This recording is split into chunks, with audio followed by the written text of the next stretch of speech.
Hey everybody, it's Mike Molina. It is Friday, July 28th, and today the Federal Reserve's favorite measurement of inflation came out, the Personal Consumption Expenditure Report, and it came out better than expected. Not a whole lot better, but better enough. So let's take a look at what's been going on with rates in the market. So we've been stuck in this box, as I like to call it, since the beginning of June, as you know. And I've told you before, if we go above this line, that's really, really bad. And if we go below this line, that would be really, really good and helpful towards rates. Well, on Wednesday, after the Federal Reserve raised the rates 0.25%, as we knew that they would, and they made their all-important comments, which were taken very positively, we saw the market improve. That's this red line right here from Wednesday. Then yesterday, I'm not going to go into detail, but things largely having to do with Japan, catastrophic world-ending news, and rates skyrocketed, going up to the low sevens, at one point hitting, I think, close to 7.3 or so, and it looked really bad. But things have since calmed down. We're headed back down, and then today, upon the positive inflation report, we've seen a calming. Now, we're not back below this line yet, but we should get there Monday or Tuesday, and then we should see a consistent move towards lower rates. So what does that translate to into rates? Well, after flirting with over 7% yesterday, we're down today to 6.875% for a conventional loan for a 30-year fix and a 1-point cost. So we've been having two big important conversations with clients for quite some time right now, our prospects and our clients.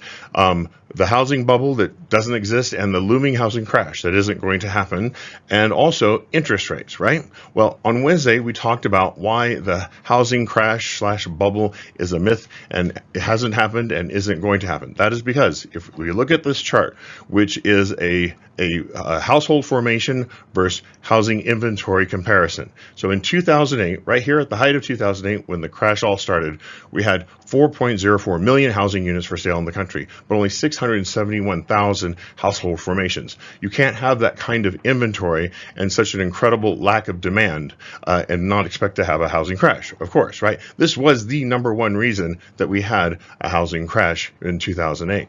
You can see that that has corrected itself over time, and since the late 2010s, we've had household formations outpacing housing inventory, and actually the gap has been widening to the point where now we have 1.53 million household formations versus inventory of 1.08 million. So that is the latest report. That is why there has not been a housing crash, because we have literally a housing crisis in the country. We have way more demand for housing than we have housing to fulfill the demand. That's why prices are continuing to go up, and there is no housing crash coming. This is key in explaining to your clients and prospects why there won't be a crash. I'm happy to send you this. Remember, all of these slides are available for download by going to the description and clicking the link in the description on YouTube.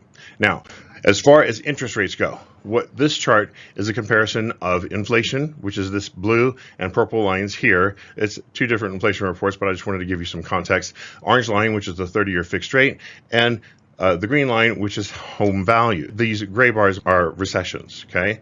And what's interesting to point out, everything you need is on this one slide alone, is that home values, even during recessions, have increased. The only recession where house values fell was the Great Recession of 2008. In every other recession, home values have increased, and increased at a pretty good pace, I might say. So 30-year mortgage fixed rates, you can see they follow inflation perfectly. There's a little bit of a lag, meaning that it takes rates a few months to catch up to what inflation is doing, but they always follow.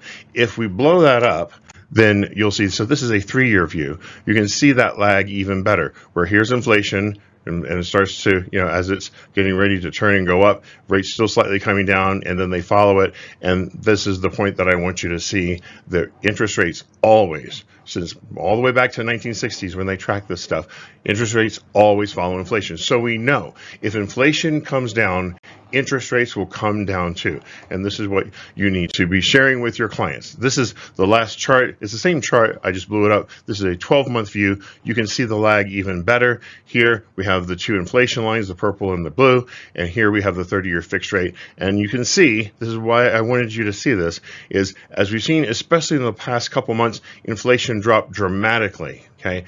Mortgage rates have not quite yet turned, but they're about to. And over the next several months, we should start to see some dramatic drop in interest rates. But don't put your eggs all in that basket. So again, I want to remind you, I share this tool with you. If you haven't downloaded it yet, please do so. If you need me to just send it to you, I'm happy to do that. Use this tool, because if people that are counting on rates coming down and putting off buying, they are going to be the big losers in this game. And that's what we want to prevent from happening. We don't want people to be missing out on huge financial opportunities because they're getting bad information. So use this tool. They cannot look at it and not help but to see that they will come out ahead winners every time, regardless of where rates are and where they want them to be. They will still be financial winners from the very first year. That's it for today. Thank you so much for watching. If you're watching on YouTube, and I hope you are, please be sure to hit the like button, share the video with a friend, and have a wonderful day. Take care.